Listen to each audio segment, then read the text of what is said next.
1 Samuel chapitre 16, traduction Louis II. L'Éternel dit à Samuel, quand cesseras-tu de pleurer sur Saul? Je l'ai rejeté, afin qu'il ne règne plus sur Israël. Remplis ta corne d'huile, et va, je t'enverrai chez Isaïe, Bethléemite, car j'ai vu parmi ses fils celui que je désire pour roi.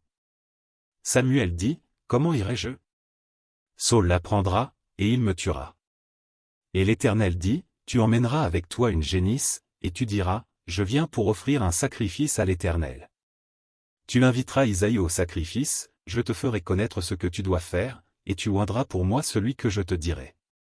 Samuel fit ce que l'Éternel avait dit, et il alla à Bethléem. Les anciens de la ville accoururent effrayés au-devant de lui et dirent, ton arrivée annonce-t-elle quelque chose d'heureux?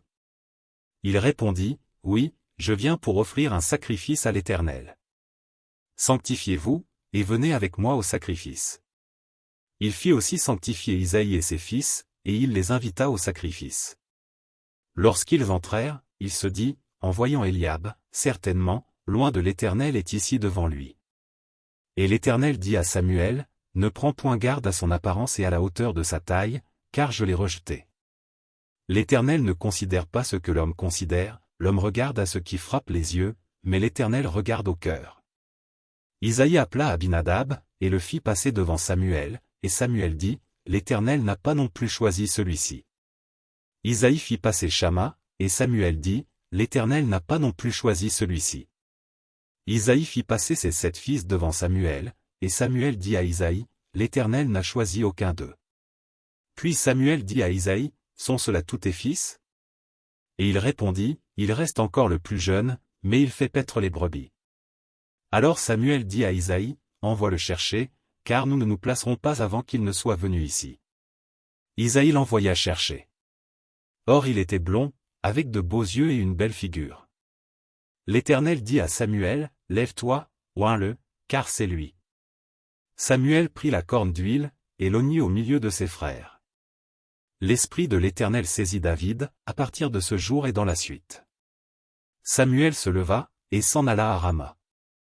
L'Esprit de l'Éternel se retira de Saul, qui fut agité par un mauvais esprit venant de l'Éternel. Les serviteurs de Saul lui dirent, voici, un mauvais esprit de Dieu t'agite. Que notre Seigneur parle. Tes serviteurs sont devant toi. Ils chercheront un homme qui sache jouer de la harpe, et, quand le mauvais esprit de Dieu sera sur toi, il jouera de sa main, et tu seras soulagé. Saul répondit à ses serviteurs, trouvez-moi donc un homme qui joue bien, et amenez-le-moi. L'un des serviteurs prit la parole, et dit, voici, j'ai vu un fils d'Isaïe, Bethléemite, qui sait jouer, c'est aussi un homme fort et vaillant, un guerrier, parlant bien et d'une belle figure, et l'Éternel est avec lui.